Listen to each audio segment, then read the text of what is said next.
Bree bids farewell to Summer Bay, but not before one last night with Remy. Onlookers at Salt enjoy Eddie's first gig, but Tane has other plans in mind. Eden and Cash clash about her volunteering opportunity, and Leah and Justin decide they're on different pages.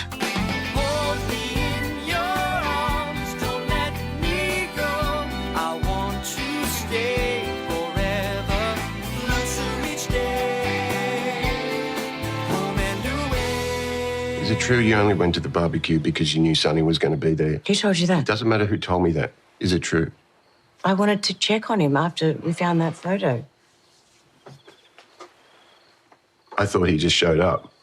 I didn't know you were expecting him to be there. What difference does it make? The important thing is that I'm worried about him. I know you are, and I know why. Do you? Yes, of course I do. But I'm worried about you. Are you sure? This is not just, and I don't know, you redirecting your grief. If you're going to suggest counselling I'm again, not going to... I can't just click my fingers and change how I feel. I'm not saying you should, okay? I just want to help you figure this out. Okay, and now I'm going to have more time to do that. What do you mean? My counsellor's really happy with my progress, okay? We've agreed that I don't need to see her as often, if at all. Congratulations. I'm glad that you can just turn off your emotions like that after a few easy sessions. No, that's not what I am saying. I went there to figure a way through this. And you have. So we've got nothing else to discuss. Just go home. Hi, guys. Any chance I can get something to eat? I'm starving. Come in. You're just in time to congratulate my husband. He's just graduated from grief counselling today. Second thoughts. Don't worry about it. I'll go home and reheat some. No, I've got plenty of leftovers for you to take home. There you go. We are Si and Sophie. This is Coastal News, a home and away podcast, your weekly episode companion podcast for your favourite Aussie soap. I'm Mr. Brightside. What? Are you talking Justin's... about Sarge? Oh. No, Justin's Mr. Brightside. Oh, I see. Yes. I'm on the level now. I get it. Yeah. I thought you were talking about Sarge because you're always talking about how he's miserable. That's true. Even celebrating with a champagne, he looked like he was in pain. I might have to cut that singing in the edit. I'll see how it sounds. None of this will make any sense to anybody. How are you? I'm you all okay? right. I'm all right. I'm glad it's Friday. How about you? Well, it's Saturday, technically. Oh, God. Yeah. I don't know what day it is. Anyway. Stop weekend. ruining the magic of podcast. Glad it's the weekend. How are you? Yes. I'm well, thank you. I'm well. How's your week been?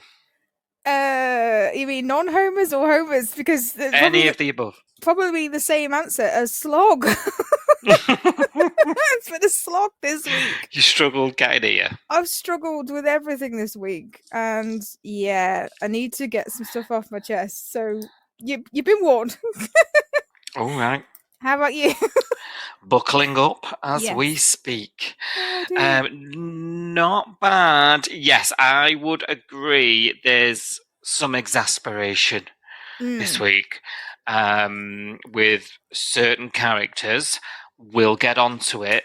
But I felt like it was a little bit of a bigger week in terms of changes to the show, character departure, resolution to a storyline, potentially. But yes, to get there along the way, there's been some interesting dialogue.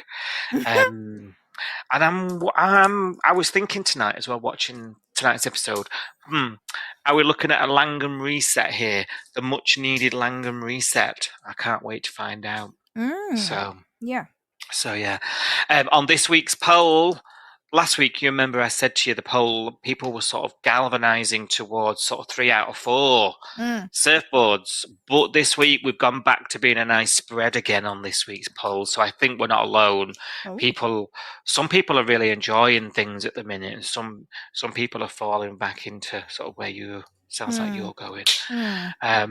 So yeah, I guess that's a sign that stuff's dividing people. Yeah. Right? Yeah.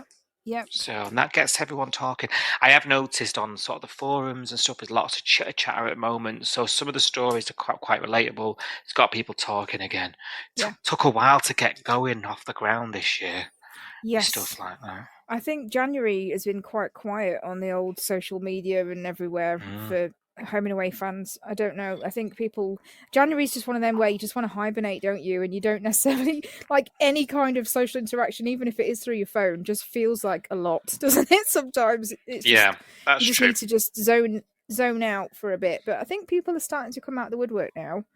And also, I don't know about you, but I'm just finding social media just a bit draining in general at the moment with all the other crap that's going on in the world. So I think maybe people are putting their phone down, watching the telly, and sort of going into a zone to watch it rather than picking their phone up. Because every time you pick your phone up, you see something that you didn't want to see. That's true. There's something in that, isn't there? We were talking about that this year, saying this week, weren't we? Saying that I think you and I definitely get affected by it, don't we? So you might be onto something. You don't get a choice of when you consume the news now, because like normally you'd put the news on, or you'd read a newspaper or read the online newspapers or whatever when you are ready to consume the news. But now you just open an app and it's there. And you get slapped in the face with it, and you're like, "Oh God!" And you're not necessarily ready to consume it at that time, and it can just throw you, can't it? So I think, definitely. Even Instagram, which I normally just like because it's all pictures and videos and nice things and dogs and whatever but even Instagram this week has felt really heavy and kind of depressing, I guess. Yeah. And sometimes it's exhausting keeping up. Yeah. Do you know what I mean? It's just nice to have a switch off in it. So I think you're right. I think some people are taking their time. I think there might be a bit of like people finding the show again and getting it back into their routine, which may be different now if they used to watch it on the daytime, things like that. So, but it's definitely feeling busier again out there, and people are definitely starting to get involved with the conversation, which is good for us being a podcast about it. Definitely. Right, should we talk about this week's home and away? Go on then. Bree is prepping to leave this week, and I want to get your thoughts in a moment about it after I've summarised how she does it. Mac and Levi get that lovely hat. And a koala. Which suited her, and I'm thinking, why has she not worn hats like that before? Yes, and you're right, the koala teddy. She hasn't told Remy she's actually going the next day. Typical soap, isn't it? I've got to go, and I've got to go tomorrow. And Dana refers to this as ex-drama because there's this unfinished stuff between them. It wasn't 5 episodes ago when he was begging her to stay, and last week we were like, how unfair is that, and now there's this farewell meal at Salt that's been arranged by Eden, but she's already promised the gig. She's double booked it. She's having to cancel one of them, and I was like, Mac, what happened to I need notice and staff and food and and now you've forgotten you've even booked it? Like, someone keep a track here of these scripts, please. Because I certainly am. So she does have to tell Remy that this gig can't go ahead because, she's promised Bree this farewell meal. No. Bree finds this out and has to tell Remy the truth that she's leaving tomorrow. And then the gig is uncancelled and all goes ahead harmoniously. Only because the tension is taken out of things when Bree and Remy decide to have one last hoodoo between the sheets, don't they? Which I was livid about, screaming at the TV. What did you make of Bree doing this to him when he's just begged and said, I thought there was something still here for us. I was thinking, oh dear God. Yeah, I was thinking the same thing. To be honest, I was kind of annoyed on his behalf. Surprisingly, I surprised myself, because there were no words exchanged, and she just kind of said, "I've been thinking about you and thinking about us," and kissed him, which is it doesn't say this is a farewell thing. Because the last time they talked, he said, "Oh, stay, change your mind and stay." Yeah. And then the next minute she's saying, "Oh, I've been thinking about us," and then kissing him, and I was like. See, it wasn't clear to me as a viewer that this was a goodbye kiss, a goodbye rumpy pumpy in the afternoon. So God knows what. God knows what Remy thought. He's being led into the bedroom. He probably thinks, "Oh, she's not going." I know. That's what I thought. I thought, what mixed messaging is this? It was awful, actually. And if it was a fella doing it, I'd have been outraged. Yeah. Yeah, it felt like she used him. It felt like she wanted him to be like, here's what you're missing. You could have had this. I'm off, and I'm going to show you what you could have had. That's how I saw it, and I felt quite disappointed in Bree in those last moments. Yeah. I thought she could have resolved that with Remy in a nice platonic friendship way, like, I don't hate you. I've forgiven you. I'm really sorry about your feelings, and this might change things in the future. But you know what? Come find me in Brussels when you're next in town for a meet and greet. You know what I mean? that would have been fine. I don't actually hate the fact that they've had a roll in the hay as a goodbye. I don't think that's necessarily terrible. I think the fact that he didn't understand that it was a goodbye thing. It wasn't. I mean, just he seems to be happy about it, doesn't he? Like, and he's got the next day at the gig, yeah. But I'm wondering, he was holding a flame still, and I'm thinking, what's that going to do to him after? I mean, we don't know yet, do we? But like, no. That could have set him back a bit, in sort of moving on. Yeah, you're going to have that hope, aren't you? Because he said to Sonny, I always thought that one day we'd get back to each other. And is he still thinking that now? Was he not thinking that when she was going to leave, and she would, she'd left without saying goodbye, or left without getting a leg over before she went? He might have thought, okay, that's it, line in the sand, that's over, never going to happen. But now she's done this. Is that hope that kind of we'll make our way back to each other thing? Is that going to be how he lives this rest of his life now? Thinking that it could be on the cards one day. It's a bit weird. Yeah. It kind of left it all open, didn't it? When we were already closed on it, really. And I just felt it was unnecessary to reopen it right before she left.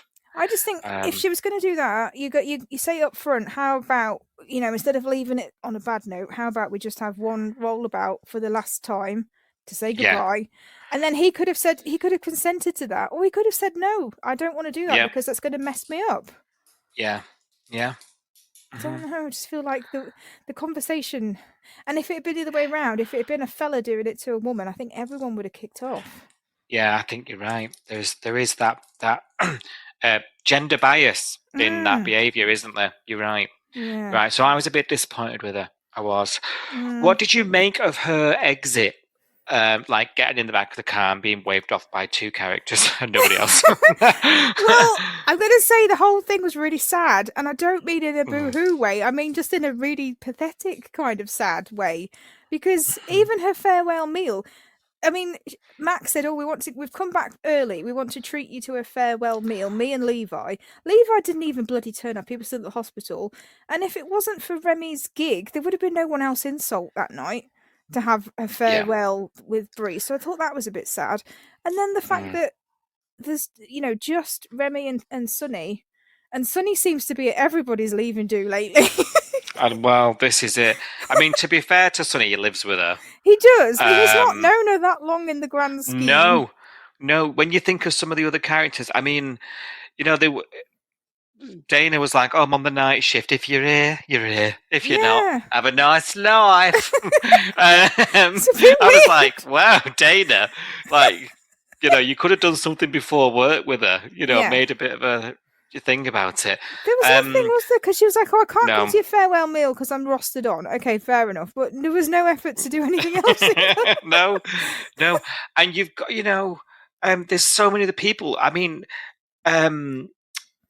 Bree Bree saved Mr. Stewart's life. Well, she didn't really, did she? She nearly killed him. Well, but... nearly ended it. But at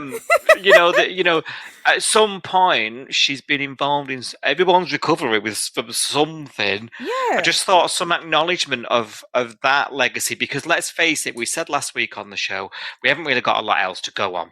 Right, because that's all her character has been, is that professional setting, really, after the initial amazing start she had, I will say. So I just felt like there could have been a bit more, what about Marilyn? And that her and Marilyn had that massive sort of face-off, didn't they, about Mr. Stewart's illness not a few months ago. And what about her sort of saying, look, good luck to you. You are great, and I want you to know that despite everything. Just a little bit more acknowledgement, Just anything. But it for me, it felt like she ended as she went on. It was very fitting still, because that's what Bree's been like. And I can't understand any audience member feeling any different about it. I really can't. No, I think a lot of people are feeling like she was the one that got away. Like, she could have been a really good character, but she didn't get the storyline. She didn't get the development. She didn't get, like, the airtime. She didn't get her own storylines. She was just the Doctor. And I know that Levi's a doctor, but Levi's got loads of baggage, like family baggage and God knows what else. So, and it's interesting stories he's got. Do you know what I mean? Like, it's stuff that we'll remember and we'll talk about. It's crazy, isn't it? But she hasn't got any baggage. She's barely got a carry-on suitcase, and then she's giving away her car. Like, she literally is leaving with nothing because she doesn't have anything. I mean, and like I say, it's very Bree. We've gone months without even mentioning her on here. Because she's just not doing anything. No. Crazy. I mean, you talk about that leaving meal and the gig at Sol. For me, that was wildly overshadowed by Tane. No. And his behaviour. He's absolutely smashed at the bar, isn't he? Right after he's obviously been told by Harper that, we're lawyering up and moving out with your kid. And I genuinely, and I'm really proud of my little self, because I've been saying on here, haven't I, that this is him losing his idea of his perfect life. He begged Harper to move in with him to make it see, because he's got this perfect picture of what the perfect father should be, and he just ain't it. It's all, and he can't control it. He's got no say in it. Harper's got her own damn mind, and she's out there. She's going. And he hates it, so he's drowning his sorrows at the bar, isn't he? When the gig and the farewell thing's going on, and guess who's in there? Jolene. Jolene. Stop singing. Now, Eddie is telling. He's actually during his set. What do you think of his voice for a start? Because everyone else has had a crack. It's not for me, doll. It's more that, like, I mean, the fact that he's called Eddie Shepherd, and that is very close to Ed Sheeran, and Ed Sheeran has a very popular tribute act called Jack Shepherd. It all feels a bit contrived that he is the Ed Sheeran of the Bay. I don't know. It's not for me. It does feel a bit. I did think that it was a bit flat. When you compare, like, when Lyric used to do gigs at Soul, I used to. I don't love their music either, but it's at least uplifting. It's got a bit of a beat to it. There was an audience there. They were on their feet. They were moving around. Bree used to go nuts. Bree used to dance her ass off at a Lyric gig. But Eddie's was very boring, and I thought I'd have fallen asleep in my burger if I'd had to sit through that. If I'm honest. Yeah. And you know what? We're not coming onto the pod on the Friday night singing it like we would a Lyric song, so fair enough. Don't remember any of the words or anything. So, I only remember the song that he didn't play about the trombone. And that wasn't on the set list, but he did mention his haunted trombone, didn't he? That's it. Well, innuendo always gets a mention on the Coastal News. But I agree with you. It was very Ed Sheeran-esque, like, in that department, very, very, serious. And I'm a serious songwriter, and I've been through bad times. Which is fine. But I don't think I'd want to hear that in Salt when I'm having my dinner. No. No, that's right. We want a bit of light jazz, I do. And the hype that Sonny gave him, like, oh, this is great. It's going to be like the next big thing. And then, like, nobody was stood up, so it was obviously going to be a seated gig. Everybody sat down, because it's not that kind of show. But the hype and then the flat performance, I was like, oh, I'd have left. I would have left. I think we've established Sonny hasn't got a clue what he's talking about. No, bless. But yes, you can't get anything past you, can they? Knowing all the Ed Sheeran support acts. So, tribute acts, sorry. So yeah, writers, nice try. Sophie's clocked it. Now, he's absolutely smashed Tane, and Eddie is singing a song directly at Jo, like gaze into her eyes, and it's about love, and it's a love song. He's written it especially for her. It's the first time he's performed it, and she's absolutely melting into a puddle about it, right? And she's falling back in love with him right in front of her eyes, and it's all the only two in the room. And then Tane's decided he's going to down his shot of whatever, and then he's going to walk over stinking of tequila, and he's going to sit down, and he's going to go, fancy a bit of slap and tickle. His timing is impeccable. Literally in the middle, she's of course she's like, what? Like she's got her ex who's written a song about her. She's of course, as a young female, she's going to get way swept up in that, right? Yeah. And then she's got the hot PT just turns up and is like, let's get out of here and have a shag. I mean, what a proposal, eh? But there we go. It was interesting. The contrast is so interesting to see. We're literally being slapped in the face with it, aren't we? Like Eddie's being all romantic and cautious, and I want to be with you, and I still have feelings for you, kind of. But in a romantic public gesture of a song, and he's just like, fancy a shag. And it reminds us with an absolute bang that that's all they are at the minute. Like we've seen them in the motel a couple of times. Like it's so funny. It just you're thinking, yeah, this isn't going anywhere, really, is it? No. When you look at the two literally side by side, as you say. The next morning, obviously she brushes him off, but the next morning when she goes to talk to him awkwardly, and she's like, and there's not a lot of Joe's stuff I do sort of praise her for, but this probably took a bit of guts, right?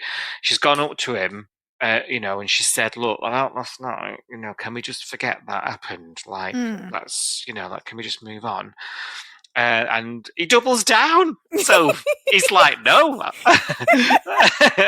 Like, I want to remember that. Like, I want you to know that I'm horny. Don't you forget it. I can't breathe.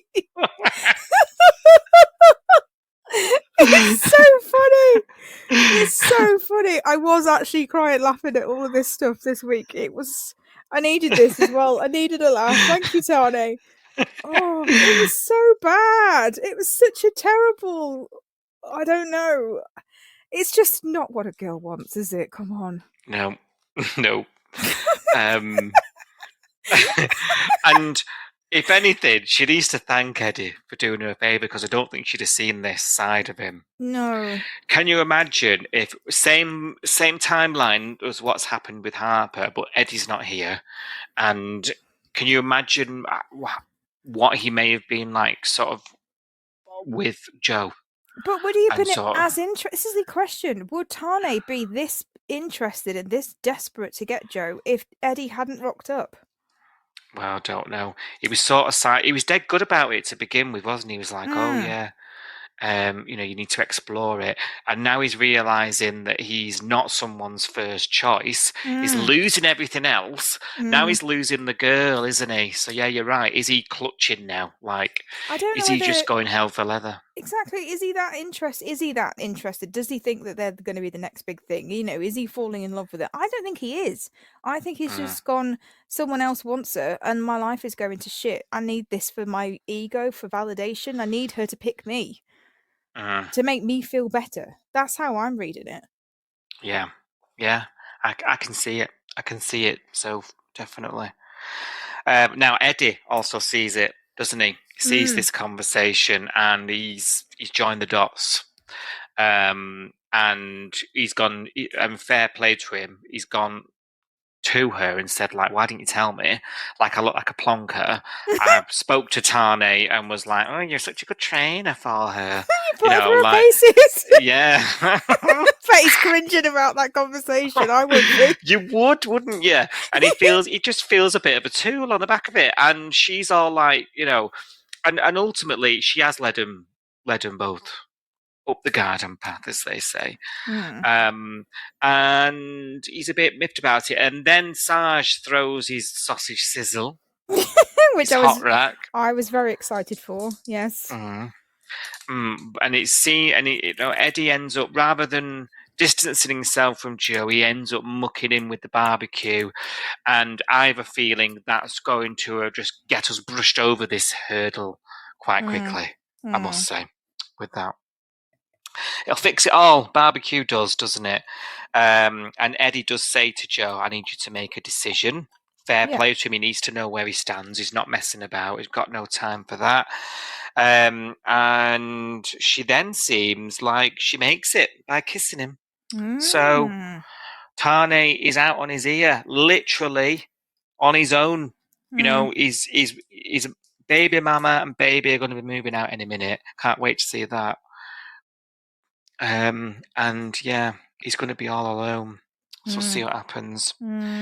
See if he actually, like I say, Tane gets what Tane wants, and I'll stand by that mantra. So I'm not going to rest on my laurels. Well, he literally said it this week. He said, he said to Mac, I'm going to take a leaf out of your book and take your advice. And she said, what do you mean? He goes, I'm going to go and get what I want. That's when he went over to Joe, and I was like, he's literally just admitted it.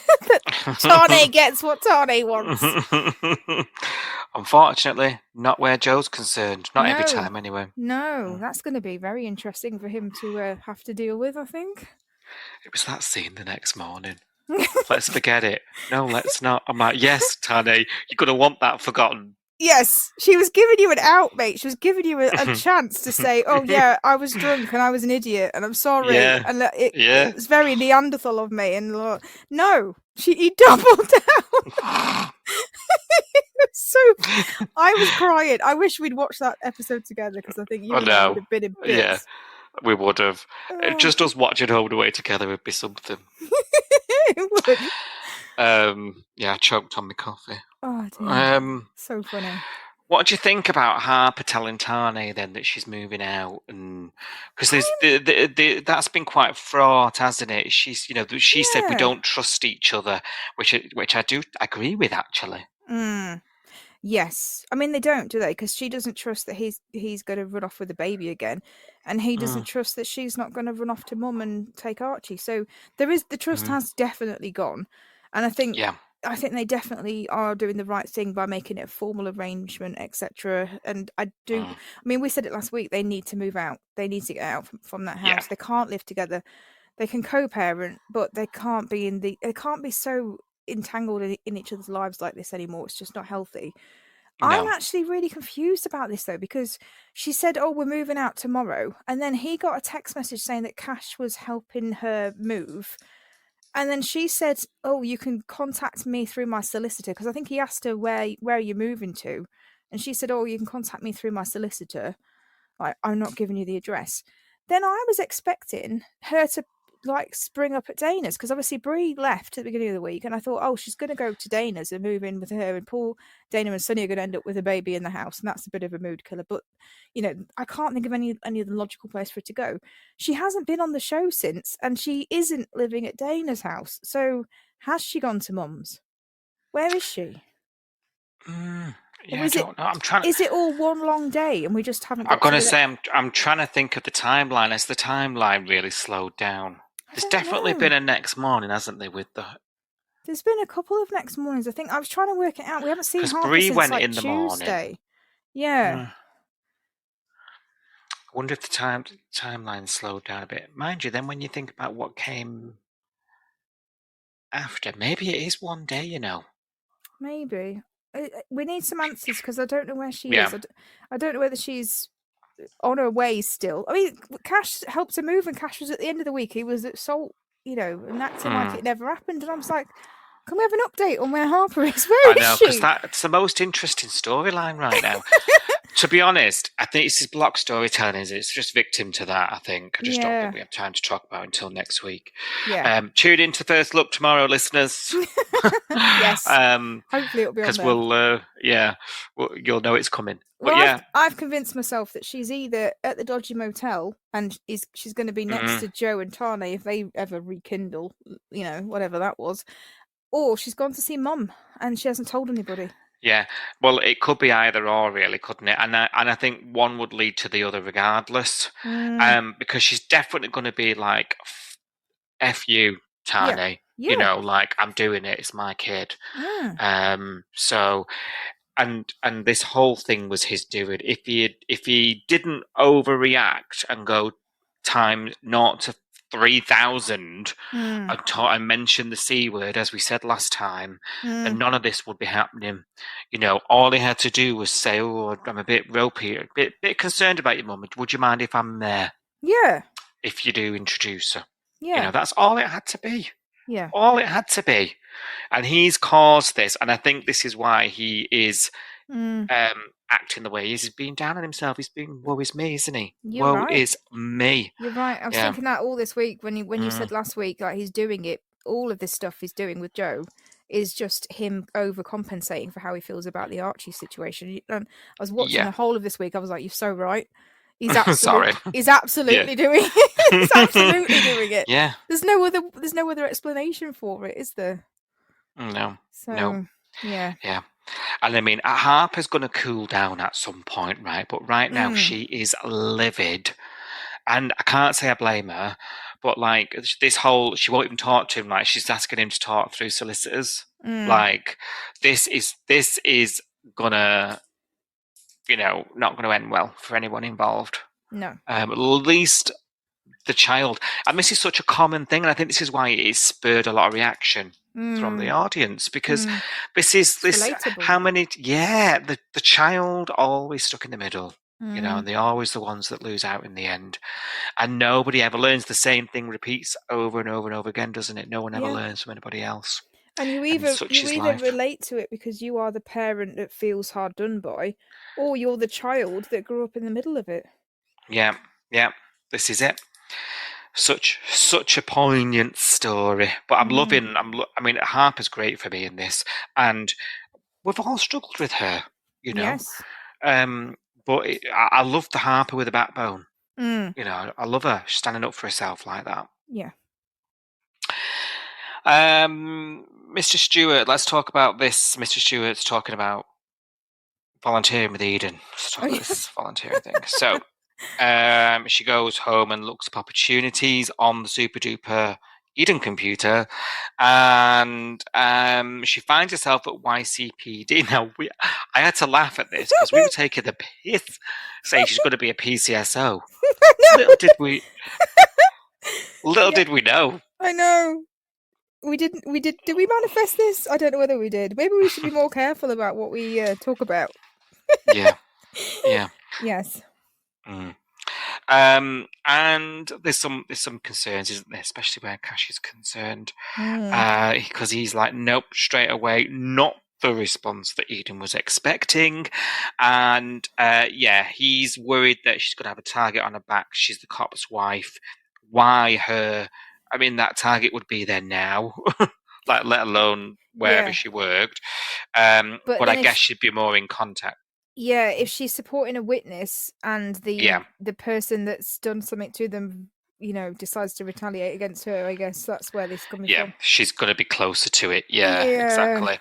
And this is one of those scenarios where Eden's like, why aren't you supporting me? And Cash is like, I'm traumatized. Like, it's not that long ago that he went on this mad thing. They couldn't be together because he was worried that everyone he got close to dies.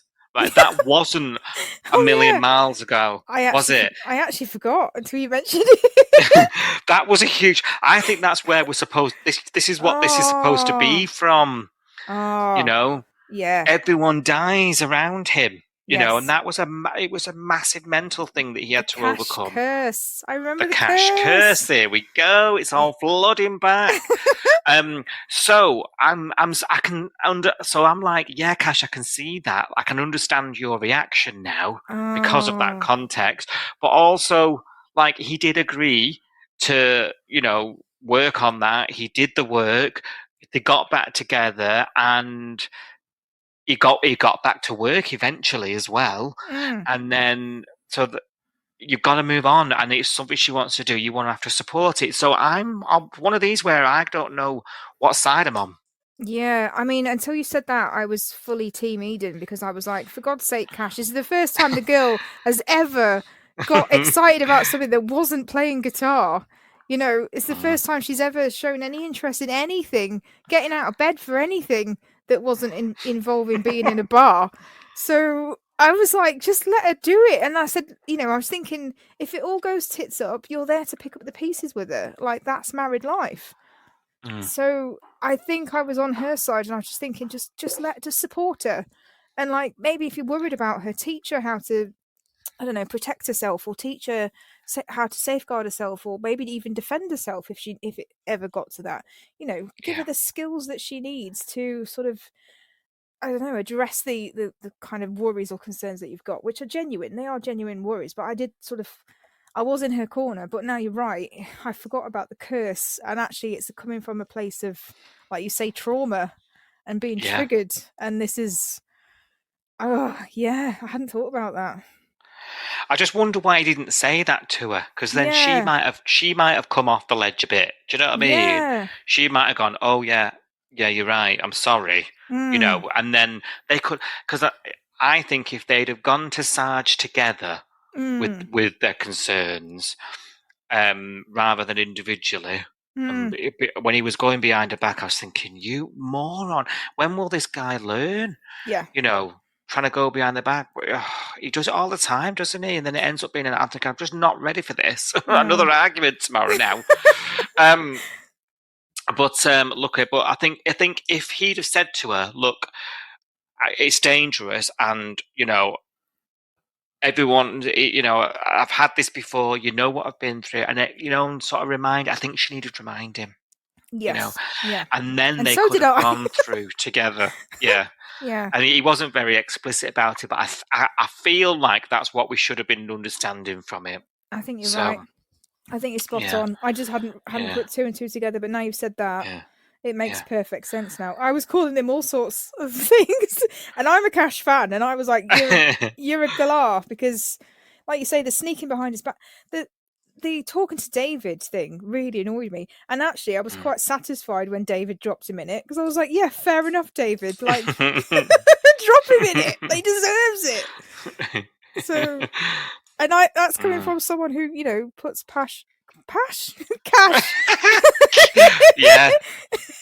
Mm-hmm. You know where mine's gone. Yes, my mind is somewhere else. But I put Cash on like a pedestal, so if I can say that he's being a galah, you know it's bad. Yeah. So I'm glad I could help you then with your. You did. Yeah. Yes, this is why this is really helpful, because you teach me things that I didn't see. Well, are you all and the same? You know, there's all sorts I don't see. But yeah, no, I think that's what's supposed to be going on here. So it'll be interesting if Eden goes through with this. Like, if we end up in a dangerous sitch, what's going to go down? Because I think that could be difficult for Cash. Is he going to say, I told you so as well? Is it going to be a case of, well, I told you it was going to be dangerous? Yeah, I think as well, Eden is going to end up feeling guilty. Because provided whatever situation arises, she survives. Like, you know, that she's going to instill this, you know, she's going to like trigger him, you know, and she's going to be like, oh God, what have I done? You know. And it is a very dangerous 50-person community, Summer Bay, isn't it? Well, you're telling me, you know, especially for women. Yes. No, Tane had to do self-defense classes. That's true. Maybe that's to keep the women safe. Maybe that's what she needs to do. She needs to do a bit of compromising with cash and say, I know you think that I can't, I'm going to be in trouble and I can't look after myself. How about I do some self-defense classes, and how about I do, some safeguarding courses and how to keep try and people at arm's reassure length. him. Yeah, and then you can be like, well, yeah, and then I'll come to you if something happens. I'll come to you, obviously, but just give her a bit of freedom. I mean, this is literally the first time in ages that she's had any glimpse of a storyline of her own that hasn't involved Lyric or So I actually think this is really good. I think this could be a really interesting story. Yeah, I do, and it's a new job, right? So like it's when something bad's going down, which it does regularly. It's a different character who's going to be there at the hospital or be there at the police station, or we're going to get a lot of different. We're going to get some different stuff when something's going on. We could potentially see some extras that we wouldn't normally see, because there could be some extras in the police station that are going through something. We don't need to know their whole backstory or whatever, but we can see them for a couple of episodes or it could be a way of introducing. Yeah, that's it. So bring it on. And Eden, obviously, I think Steph's great. Yeah. So I think she'd be really good in that role, to be honest. Yeah. It is just a bit out of the blue. I think that's why it's hard, really, to sort of picture right now. We've just got to go with it, I think, and just take it for what it is, and then decide when we get there what we think of it. I'm sure we will. And speaking of Taj David, he's been chasing up this week about the sentencing of Wendell, getting a bit frustrated, isn't he, because he's being kept out of the loop, only to find out it's happening after it started, which sounds like a deliberate move, because perhaps his personal closeness to the case, it sounds like they've perhaps withheld information from him. And he actually says, doesn't he, when he finds out, I don't know if I can be there. He's talking to Cash at the time. Don't know if this is something I can go to. So actually, whoever he's speaking to at the DPP might have been onto something, to be honest. I think they are supposed to tell the victims, though, aren't they? They're supposed to contact the victims, especially because they've all given statements. So I think they're supposed to tell them that they're being sentenced. Yeah, this is where the poetic license comes in for being a soap opera. Yeah, because the whole thing's ridiculous. There's no way you wouldn't know. Such a high-profile person as well. Yeah. It would be news. We'd have blooming, what's his face from our joint there again? Peter Rolfe. Peter Rolfe. He'd be there again, wouldn't he? So, yeah, that would be big news. So it's interesting that this is what they've chosen to do. And presumably because they're rushing through it, because the storyline is mainly about Leah, isn't it? And her reaction to it all. Again. So, long story short, Wendell's got life. Now, I don't know if I heard it. There was some chatter in the room at the time, and I couldn't bother rewinding. But did you just get one life sentence? Yeah, it sounded like he got one life sentence, 25 years minimum, no parole or something. Not two counts. Don't know. I don't think so. He's murdered two people. He's pleaded guilty to killing two people. Yeah. I wouldn't be happy with that sentence personally. Everyone, I mean, they're cracking champagne and all sorts. I don't know. Yeah, you're right. I don't know. Maybe. But then normally if you get two sentences, they run concurrently anyway, so it'd still be 25 years. Yeah, but it's about closure for you, isn't it? Yes, yeah, true. Because I'd be thinking, unless that's the point, because obviously we've got this point there. I loved this, right? And I think this was clever of the show. And I know this is because we're thinking way too deep about the show. We should be. But we then spend the aftermath of this with two very different ways of dealing with it, playing out side by side. So the Langhams are like, closure, finally, we can move on. The girls are talking again. Dave, I mean, he has his little cry, doesn't he? His photograph, which was a nice moment, but on his own, like a man does.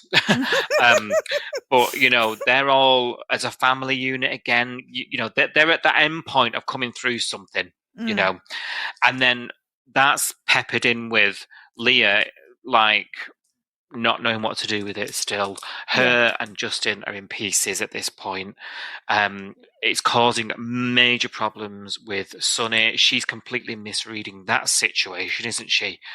And I just thought that was quite clever to play them side by side. And I'm wondering now we're talking out loud, this is fresh off my head, whether the reason there was one life sentence is to facilitate that. Because I would be thinking, if I was one of those families, well, that's for one of them. Yeah, I don't know. I guess in my kind of legal-minded brain, I'm thinking, was it murder? Theo was murder, wasn't he? Because he drove his car intentionally forward at a person. He drove it at Lacey, but he drove it at a person with the intention of hurting someone, and the consequence of that could be murder because they could have died. With the wife, I don't know whether you can classify that as murder or vehicular manslaughter or whatever the alternative, because he didn't mean to kill her. He was careless. He was just fled off. It was an accident, and he left her to die. I don't know whether that's for murder. You need motive, means, and opportunity, and I don't know whether it has motive. All right, Morag. Bloody hell. So I don't know is the honest answer. I don't know what. We never actually got told what he was charged with. He just got charged with what happened, and it wasn't specific. We weren't given like a list of charges. Do you know what I mean? Because I don't think that it would have just been like one count of murder, one count of manslaughter. I think it would have been not phoning an ambulance, concealing evidence. There would have been a whole raft of charges that he'd be actually guilty of. So true. Yeah. I don't know. You, maybe the sentence doesn't fit the crimes that he did. I don't know. I don't think it sounds good enough, but that's me and watching soap. And I'm trying to join some dots that might not be there. With sort of this Leah thing. But yeah, no, I take it. Your legal advice. Because he got his car fixed, to hide the fact that that's evidence, because they no longer had the dented car to match to the, the car that was hit and that kind of thing. So I think he's actually guilty of so many things. Yeah, and he's used like corruption in a government office or whatever it's called. Yeah. Where you made things disappear, didn't he, and got covered up, and so but it's soap, isn't it? Yeah, this is it. So what we need to take from this is he's going down for a long time, and everyone's supposed to now be relieved with that. Yes. Of course, Leah isn't now. Leah's been battling with sort of Sonny telling her to stay away, hasn't she, the last couple of weeks? And this week, I mean, she seems to have gone backwards with it in terms of she's like pestering him again. We saw her sneaking into his house last week, and then this week she's been up to see Theo's grave, hasn't she? And she's seen a photograph on it. And actually, at this point, I fell for it even because I thought she was doing a nice sort of progressed thing, right? Because she gets Sonny to go for this walk on the flat beach with her, doesn't she? And he's like, oh, I realise now that, you're grieving as well, and and I've been a bit, I've been leaning on you too much, sort of thing. And obviously he shuts her down, doesn't he, Sonny, and says, you need to lean on your husband. I don't, this is too much for me. And I thought, oh, do you know what, Sonny? She was showing signs of like acknowledging that she's been a lot. Do you know what I mean there? And I was a bit cross with him in the moment. At that point, I thought, do you know what, Sonny? Fair enough. And then afterwards, I thought, oh no, forget it. I was wrong, because I thought, she just then doesn't drop it, does she? No. Yeah. She gets herself to the barbecue only when she finds out Sonny's there. She later on, she's going back to visit him at the house, interrupting him and Dana. Dana's at the end of her tether, and I don't blame her. At this point, Justin's trying to say to her, "You're not like a bloody leftover seed, I'm gonna take this." Like, no, you're not. Like, Justin is doing what we have been saying for weeks, going about it the wrong way. Because every time he tries to talk to her, he's having a go. and that's getting her back up immediately. And then she has a go back, and they're just going round this loop, aren't they, of having a go at each other. It's just going nowhere. Even poor John nearly was in the firing line at one point. So we're no further along, and there's a moment where Leah sort of says, "Oh, she sits him down and she's like, look, we're just not on the same page, are we? And she sees him as getting progress from the counsellor, as him gloating. It was awful, that scene. I felt so bad for Justin. It was the guy can't do right for wrong, can he? Did she say something like congratulations for graduating grief counselling or something? I was like, the poor guy, he's lost most of his family to like violent deaths, violent crimes, and his parents were murdered by drug dealers. His brother was shot. Good point. His brother was shot in a hospital siege. This guy knows death, right? He's been here before. He's had to do the grief before. And just because he's found a way of coping doesn't mean that he's not hurting. It drove me mad, this. I know. And when she said to him, you obviously didn't care about Theo as much as I did. I thought, who are you to say that? That was awful. Just because he's not stalking the newest cast member. Do you know what I mean? Yeah. Yes. She's really, really, really doing my Sweden. Yeah. I was getting to the point at the end of the week where I was like, I think I'm as pissed off as Dana, because I think the letter was what tipped me over the edge, because when we saw her writing the letter, like, Dear Sonny, she was sitting in the diner, wasn't she, writing the letter? And I was Carrie Bradshaw moment. She was. And I was like, oh God, no, not again. Get me off the merry-go-round. I can't do this anymore. But then I expected her, I guess unreasonably, to put it through the letterbox, not to let herself in with the spare key again and put it under the bedroom door. And what the hell? What the hell? When Dana said that, when she said it was under the bedroom door, I was like, no, she's gone too far. This is too much. I'm so annoyed. I'm annoyed with Leah because she's being very Leah and very... Everything's about her. Everything's about her and her grief, and no one else feels it, blah, blah, blah, blah, blah. And Justin's not feeling it. And Justin's driving me just as mental, because Justin just keeps going over to her and going, so you did this, did you? So you did that, did you? And I'm like, did this work the last 300 times you tried this with her? No, this only leads to arguments, and it's driving me up the bloody wall. I can't deal with Justin pecking her head. I swear to God, the guy just needs to go and sleep in the garage for a bit and give us some room. Do you know what? I think you're onto something. I think he needs to just say to her, I'm out of here. Yes. And because she's telling you you're not helping her, you're no use to her. Like, I think there's a moment where it's like, I need to spend a couple of nights just working on myself. I can't be around her. And I know that looks really unsupportive, doesn't it? That's the problem. Does. Yeah, it does. But I think if he can't support her in the way that she wants him to, because she has told him, like she said, she's told him quite black and white that the reason why she runs to Sonny is because Sonny takes her mind off it. Sonny makes her laugh. Sonny makes her smile. And all Justin does is peck at her and go, oh, you went there, did you? Oh, you didn't come to me, did you?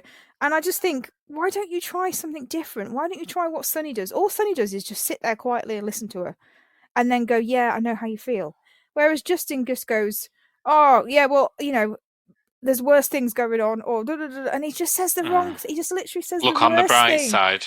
Oh, there's a silver lining. Look on the bright side. He just says the wrong thing every time, and I just think, stop trying to fill the gaps and just sit there and listen to her. That's all. Just be. Yeah, that's all Sonny's doing. He's not actually. When you look at the conversations that she has with Sonny, he's not actually doing anything.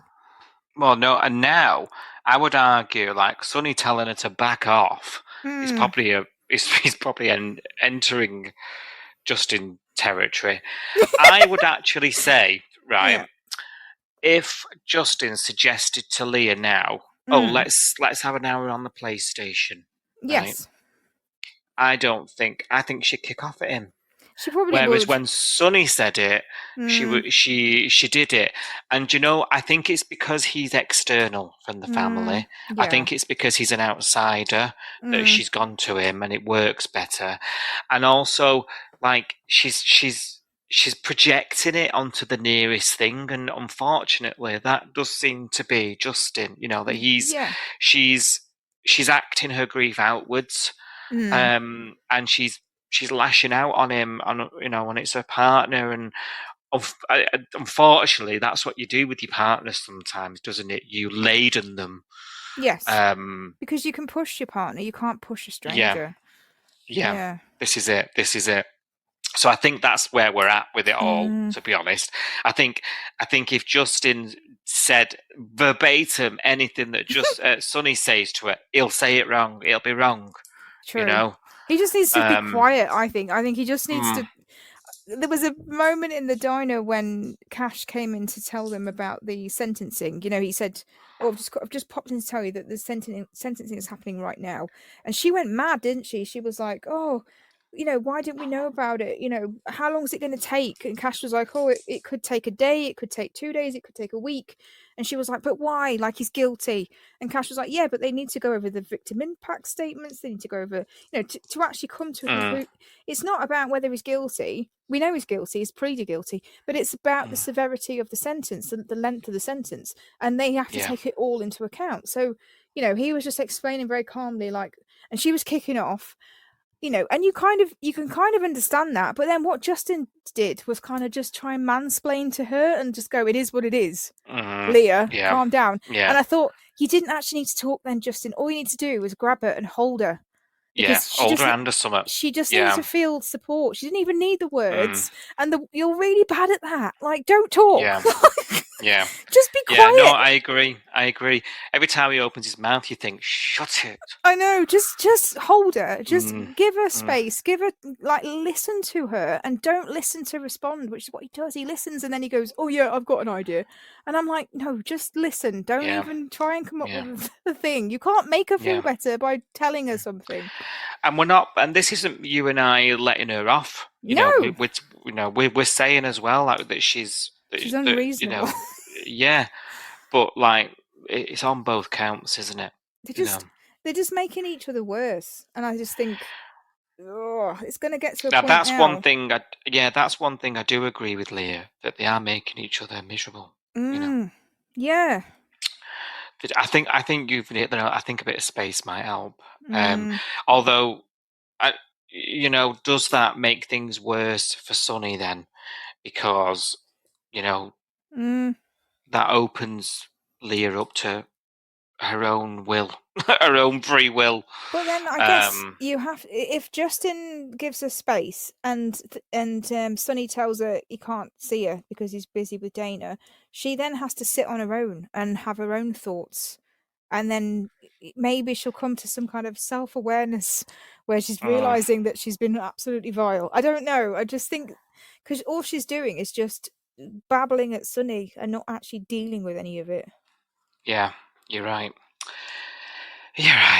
Give us a break, all of you.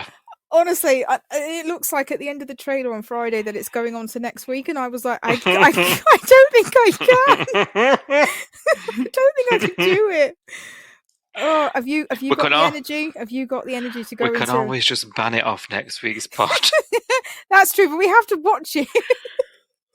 We still have to get through the episodes, even if we don't talk about them. It's true. Where's Harper? We need her back with her woes.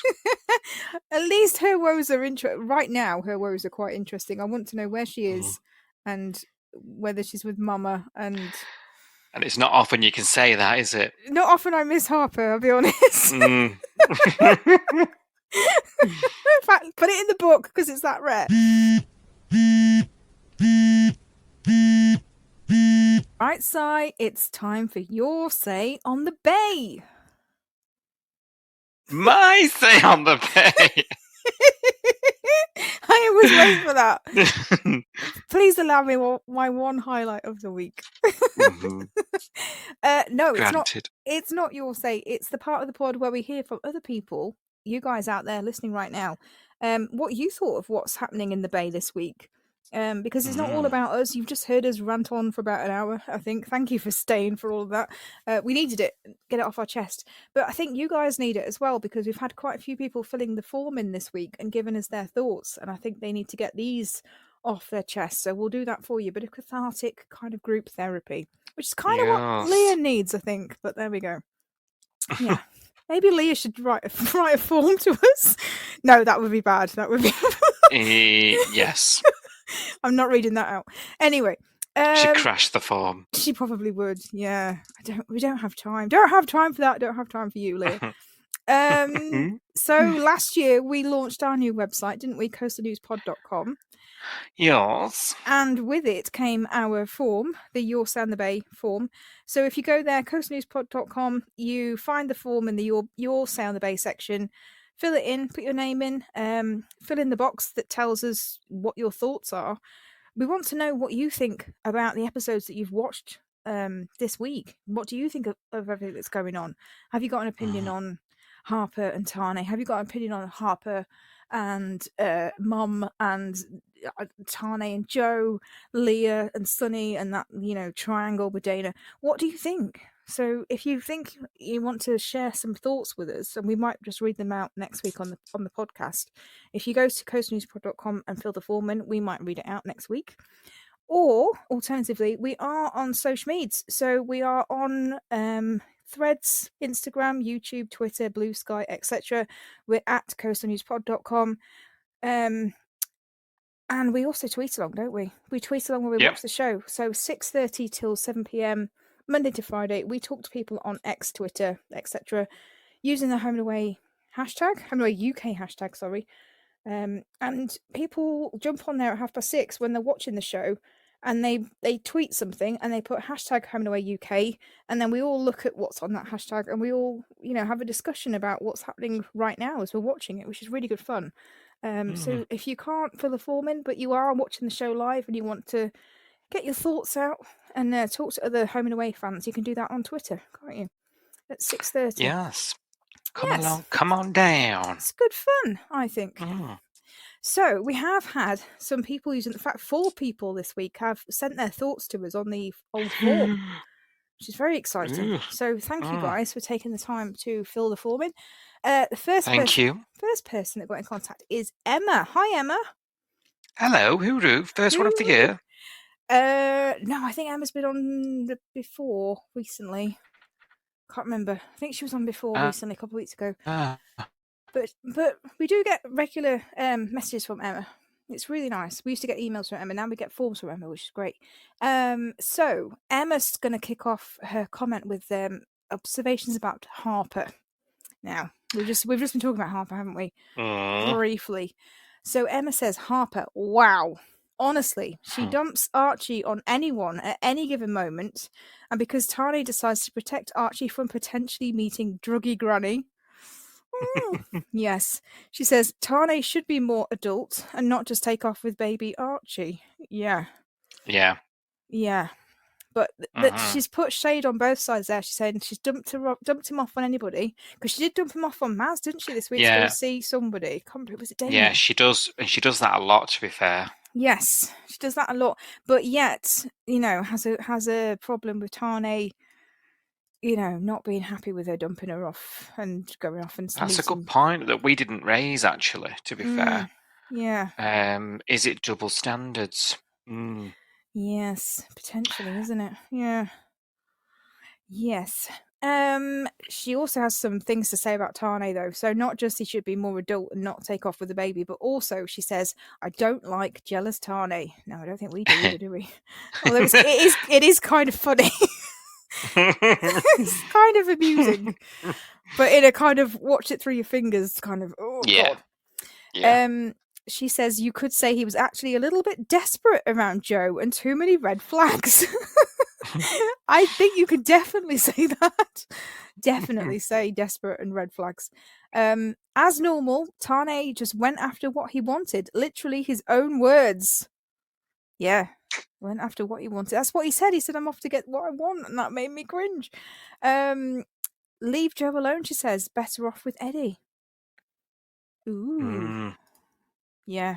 I mean, anyone but Tane at this rate, really. Yeah. And I'm not going to lie, Joe and Eddie aren't really lighting me fire. No, me neither. Yeah. But yeah, it's not. I'd recommend anyone to Stay away from. You wouldn't touch Tane with a barge pole, would you? And you'd tell everyone the same. Yeah. And I wouldn't have said that 2 or 3 years ago, but I definitely would say that now. Yeah. Not with someone, not even with someone else's doll. Knowing what we know. Yes. She's got a question for us. Are we going to see a big Leah versus Dana showdown? Ooh. I hope so. That would be good. Yeah. They're both very good actresses, and that would be a scene that I would be like, oh yeah. And these are the scenes that are iconic, aren't they? Like the two sort of strong female soap characters having a bit of a, like the Peggy and Pat era. Yeah. From EastEnders. You cow. Get out my pub. What there's that scene in the kitchen, she's like, you bitch, you care, and they slap each other back. Yeah. It's iconic though. You remember it. Yeah. And like there was all the American kind of soaps have those bitch fights as they call them, don't they? So yeah, we love a bitch fight. I don't know whether it will get to that. I don't know. We'll see. But she says Leah does give main character vibes. Oh, she really does. And Dana has a lot going on. Yeah. Yeah, true. Although we'll get onto that on the podcast in the future, but does she really? Well, I think it's her mum's stuff, isn't it? She's taking it on, though. Yes. If you've decided you don't want to talk to your mum, what's changed? Nothing, really. So... yeah, she's wallowing. Yeah, she is a bit. Yeah. But we'll get onto that, I'm sure, in a future pod. Oh, dear. She says, Leah finally being nice to Lacey, but it did feel a bit OTT/creepy. Yeah, well, this is why I was getting the fake vibes. Do you remember me saying? As time goes on a bit, I'm climbing down from that hill. Are you? A little bit. I'm not totally closed off, but I felt like if that was it would have come out by now, because Leah's not really in the mood for keeping up appearances, is she? Yeah, that's true. Although I was thinking about what you said. You know, when Sarge went into the diner and mentioned the barbecue, and Justin couldn't go because he was busy, and then he invited Leah on her own, and Leah on her own, she was like, "Oh no, I don't want to go and hang out with the Langhams." But then she changed her mind when Sonny was going. So that's true. At first, I was like, it is a bit fake because she doesn't really want to hang out with David and Lacey. So maybe there is some bad feeling still there. Yeah, it's true. Yeah, but I don't know. Don't know. Like you say, it's hard to tell, isn't it, with her? Yeah, and I feel like it probably would have come out by now. Yeah, true. I mean, I could be wrong. Don't know. Well, I guess we'll find out next week. Because it is rolling into next week, unfortunately, guys. Stay with us. Eden. Eden's the next topic for Emma. Eden has lost her identity. She was in a band. The band no longer exists. One member is living her best life, touring the world. And another member is dead. R.I.P. Theo. And Remy, the millionaire, is creating his own record label away from the band. And Eden herself has only just got married to the love of her life. Now she is known as Mrs. Cash. We have to remember that Eden is very independent and probably doesn't like being known as Mrs. Cash. Another storyline that we don't want to see is Eden become submissive and become Cash's little police wife at home in her apron cooking muffins or pavlovas. I like the specificity of the muffins or pavlovas. Aussie. Yes, very interesting though, because I don't see her as Cash's little wife yet. Do you? No, but there was this conversation, wasn't there, about her being only that's all she is.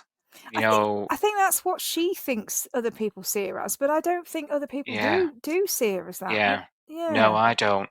I think it's definitely an insular thing, isn't it? That, a self-reflection rather than what people are saying to her and treating her like. Yeah. I think it's insecurity. That's sort of harping back to it's harping back to that void. That void. Oh God, my life's a void. Yeah, isn't it? Yes. I forgot about the void. I did forget. But Emma says, I think we need to watch Eden create her new identity, which could be really exciting because she's quite a complex character. So volunteering could be really interesting. I agree. I think this could be a really good thing. I hope they don't just park this after a couple of episodes and we never hear about it again. because Yeah. I think Well, this is good. Yeah, we talked about potentials on the main part of the pod, didn't we? About what this could open up in terms of opportunity. So, yeah, interested. Definitely. Don't let us down. So she's interested in Eden, but she's not interested in Bree and Remy at all. In fact, she says, I don't care that Bree and Remy had a quick hookup before she left. I think my eyes might actually roll, and said I don't care. But I guess if Remy ever decides to leave, there's always a good exit line for him to go and be with Bree.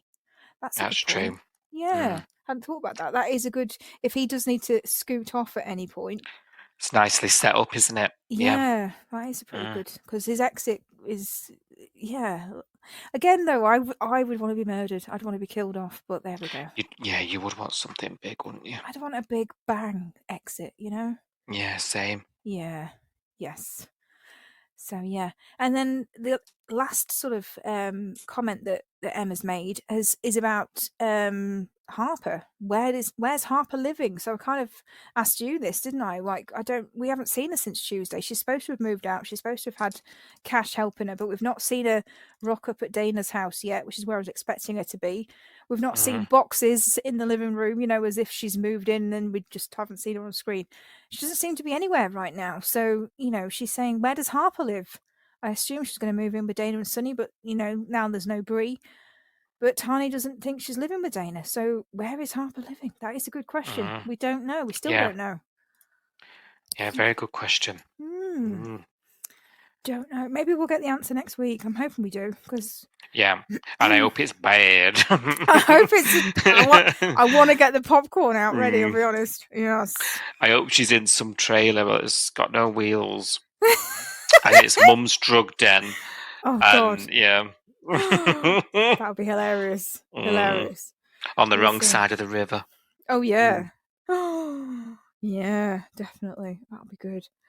Okay, next comment is from Tamsin. So Tamsin, you may know, hello Tamsin. She's been on the podcast before, and you may know her from her own podcast, which is called Pop Goes the Tam Tam, which is, as you can probably deduce from the title, is a wonderful sort of pop culture podcast where Tamsin talks about TV shows and films, old and new, actually, iconic moments, storylines, characters, lots of things. It's really fun. It's kind of nostalgic as well, because she does recap sort of iconic films and TV shows, as well as looking at new shows that are coming out.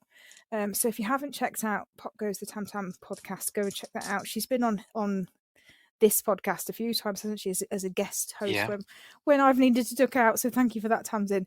But Tamsin, and we've done home and away stuff with her. We have, yes. Something is coming. Oh yes, there is something in the pipeline, isn't there, that you've done? Yes, I forgot about that. Yeah, keep your eyes and your ears peeled for that, guys, as well. So there's that is, I guess, iconic and nostalgic, I would say, that episode. Yes, without saying too much. Definitely. That will be a good one. So Tamsin's wrote in and said, I just want to echo what you guys said on the podcast last week about Bree. She's a character who had so much potential but was ultimately wasted. Yeah, interesting, isn't it? Everyone's sort of saying this is no one's really going, oh, that's a shame, because I wanted to see where she would go. Everyone's going, yeah, she didn't really go anywhere, did she? No, it's a shame. What did she do? What did she do? Yeah. And when a character leaves, you do that reflection piece, don't you? And it's like, it doesn't really go very far here. Yeah, like if we had to do a montage of all her best bits, I don't think it would be very long. Oh my God, yeah. Would it? It's a shame. Yeah, but ultimately wasted, I think. Yeah, that sums it up quite well, Tamsin, I think. And then Tamsin says, I'm glad that being a victim of abuse, Bree is getting a happy ending and moving forward with her life and her career. I hope we don't get a Bree and Remy baby down the track, though. Oh. Well, it did cross my mind as well, I must say. That last fling for a reason, for something. Yeah. And it does open up if Remy is like a more long-term thing, because there's a wider discussion here about the show needing to instill a couple more long-term characters. Yeah. That will take the show into the future, because we've got this chasm between the old ones that are going to go in quick succession, let's face it, and the new ones. We need some characters to go. There's only really Justin in that middle space and Leah. So Remy, who is 28 come 48, you decide. I think he's 29, doll. Figure 5. We've been doing this joke over a year. So if he moves into that space, there is room for a child to come and knock in. Yeah. In the future, isn't there? Because of that one night stand. Ooh, yeah. Yes. Yeah, true. But then Tamsin does say after this week we probably won't hear from her again, though. Yeah. Yeah. No, that is the way, isn't it? Yeah. That isn't the normal way that things go. But then look at Brax and Ricky; they're coming back soon, and we never thought they would. Yeah, but I mean, Brax is on another level. That's a massive stunt, isn't it? Yeah, true. Promotional. Yeah. Doodah. But we have. If you said Bree's coming back, we're not all going to be tuning into that, are we? Well, to be honest, in 2 months' time, I'll probably be like, "Who? Who was that again?" Exactly. Yeah. Remind me, which one was that? Yeah. Oh, sorry, Bree. I feel bad, but it's not your fault. It's not your fault. You weren't utilised, and yes. Another one who has not had as much potential as possibly could have, Tamsin says, is what's happened to Abby. She's been relegated to Marley's shadow, or the younger sibling to Eden and Levi. I'd like Abby to get her own storyline, but she seems to have been squeezed out by Lacey. Interesting. Yeah. Yeah. Yeah, she has now you say it, yeah. Lacey's had a lot, hasn't she? And she's a newbie character, but she's been in every scene practically, hasn't she, since she started? Has been Lacey. Yeah, heavy. she has. She's, which is a mistake because the Langhams aren't really it, are they? Let's face it. However, because Abby, to me, has sort of slotted into the light relief, the comedy stuff really well. Definitely. For me. Yeah. I think she's great at that, the actress. She's like a young John Palmer to me. Yeah, and I wonder if that's what the writers have seen, and that's why we've gone that way with her. Yeah. Because she's like the shoulder, rather than dramatic. She's the shoulder to lean on. Like if someone's in salt and she's on shift, she's there, like listen to their problems, pouring them a drink or whatever. But then also like this week, I have laughed. Like she's been in a couple of like blink and you miss it scenes. Like the one where she was coming down the stairs with something to go to the recycling bin or something, and Cash came in his running gear, and she went, "Yeah, go out and carry on running." And he was like, what do you mean? And she was like, "I warned you, like she's on the warpath, like she's coming down the stairs right now." And that made me laugh. And she was only in it for about 30 seconds. But it's a good segue between scenes, because it's like setting up the next one, because Eden's coming down the stairs, fuming, and she's about to lay into him. But also it's kind of funny because she's like, "Yeah, run, get out of here." Like, yeah. And she does that really well. She does that comedy kind of intellect, which I think is what John Palmer's really good at as well. Yeah. Just got sort of dropped in there between drama, because it does, particularly lately since we've come back in the new season. The balance has been off a bit. So I think she plays an important role, but I do take what Tamsin is saying in that she's not at the forefront. She's not got a lot to do. No. And it's because all these big characters have had stuff to go on, and it is interesting that the Langhams have had so much time yes dedicated to them when they came second. Yeah, that's true. Yeah, it's true. Yeah, we could do with a storyline for Abby, or of her own. I think I'd like to see something a bit more positive, but I'd like it to be feel good. Yeah, I know what you mean. I don't want it to be really dark and horrible. I want it to be. She came into the show dark, didn't she? Oh God, yeah. And I feel like we need to see. Happy Abby is really good fun. Like Fun Abby is really good. It would be nice to get something sort of for her that's a bit more. And it shows the audience that you can overcome horrendous things. Yeah. And this is the other side of it. Yeah. Maybe you'll get your wish, Tamsin. We're only in February, so you never know. We've got the rest of the year. Who knows? Maybe she'll get something. by the end. Maybe by the time the bogies come round, she'll be like best storyline or something. We never know. You never know. Next, we've got Jamie, who says, as you might already be aware, I really, really can't stand Leah. Now, for those of you that know Jamie on the tweet along that we do on Twitter at 6:30 p.m, Jamie's not shy about talking about his lack of love for Leah. Let's put it that way. So yeah, we do know, Jamie, that you've got a long-standing issue with this character. So Jamie says, for her to say this week that Justin doesn't understand her grief when he witnessed his parents being murdered and his little brother shot dead in the hospital, get lost. She can get in the bin. You said this, didn't you? Oh yeah, it was so obvious, wasn't it? Get in the bin or the sea, whichever she chooses. And then he says, Minnie ran over, have a nice weekend. Thank you, you too. Thank you, Jamie. I hope it helped getting it off your chest. I think we all needed this, Jamie. We all feel the get in the sea, Leah, I think, this week, because she has been horrific. And you're right, and I came to the same conclusion. Justin is grief. He's walking grief. He's been through every grief you could imagine. So the guy ended up a drug addict. I mean, how's that not come up yet? He's the epitome of a grieving person. He's everyone he's ever loved, apart from Tori, has died, I think. So yeah, it is weird. The way they've chosen to execute Leah's grief is weird, isn't it? In that respect, it's almost forgetting that Justin's been here and that bought the t-shirt. Yeah, it is. It is. Very weird. No wonder the guy doesn't do a day's work. I wouldn't either. Exactly. I'd be traumatized. Bless him, trotting off to his grief counselling. Right, yeah. Anyway, well, thank you, Jamie. And then we've got Sam to end the comments. So Sam said, I love the scene with Remy and Dana on the beach. She's a good egg. She's got a good heart. Yeah, that was nice, actually. Yeah. Checked in with him just to see how he was doing, with the Bree thing, and kind of sounding him out like, oh, so about the leaving do, and how do you feel about that, bud? How you doing? Yeah, it was the only, but I don't think she's been doing that enough to other people. No. I said this last week when I talked about being disappointed in her a bit. That scene was gorgeous, I agree, but it was the only one.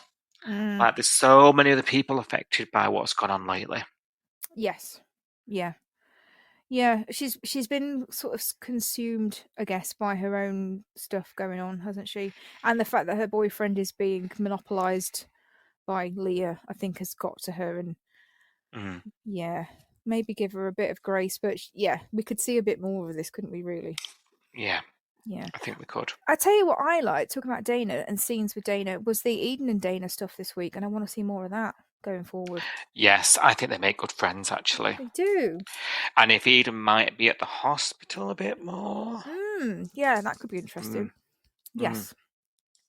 Okay, Sam says, I really get Harper's anger at Tane, but going to a solicitor is messy and expensive. I saw it with my olds. And when I split with my daughter's mum, we navigated everything without solicitors by being open and honest, but mainly by realising it wasn't about us. Yeah. Well, if only people were as, adult as you are, Sam, honestly. Yeah. I think that's the problem, isn't it? Not everyone is like that. And unfortunately, there are some people out there that are a bit selfish. Some people are very emotional. Yes. They can't put those emotions aside for the sake of the children. Some people just get consumed by their emotions, don't they? And I actually find I'm quite in tune as well. I'm quite a little bit like that, but I'm more self-aware than some. Yes. I would like to think. I think you are. Yeah. I find other emotional people difficult to handle as an emotional person. Do you know what I mean? Like, I just think, oh my God, I don't even know. Oh my God, I'm going to take this on now, and I'm just like, do you know what I mean? I couldn't just find it very difficult. It's draining, isn't it? Yeah. Yeah. I'd rather deal with somebody who's a straight talker to the fact, and it'd be like, bam. Yes. This is what we need to do then. This is a solution. I think you've hit the nail on the head there. I think it's okay to be emotional and to vent your emotions and that kind of thing. I think the problem is when you don't have that self-awareness to actually see, okay, I've vented now, but now I need to work on this and I need to get past this and I need to get to a conclusion. It's the ones that dump all their problems out on you, but then they don't want to do anything about their problems. They just want to wallow. And it's like, only you get to a point where you're like, you can't wallow anymore. You've got to deal with this. You've got to wake up. Yeah. Like, you can be emotional and sensitive, but you've got to be practical and logical. And as someone who doesn't have kids, I would be thinking, surely you would get there faster with children, but some people don't, do they? No. And here we are. This is a prime example of a couple who are mixed up in this weird thing where she loves him and he doesn't, and then there's this weird thing, isn't there, where they've got this fake family going on, which hasn't helped anyone move on emotionally. And now they're disagreeing about something, and everyone is just so heightened, and it's about them two, like this, and what they feel about each other, not about what's best for Archie rationally. And I imagine it's very, very common. I'm just thinking about my parents' divorce back in the day. Like, I don't think we suffered for it, but we definitely missed out on things because of arguing and emotions and stuff.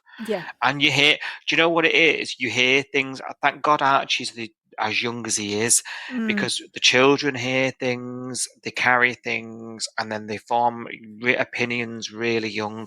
They're hard to shake. Going forward. And at the end of the day, people are human, even if they've made mistakes.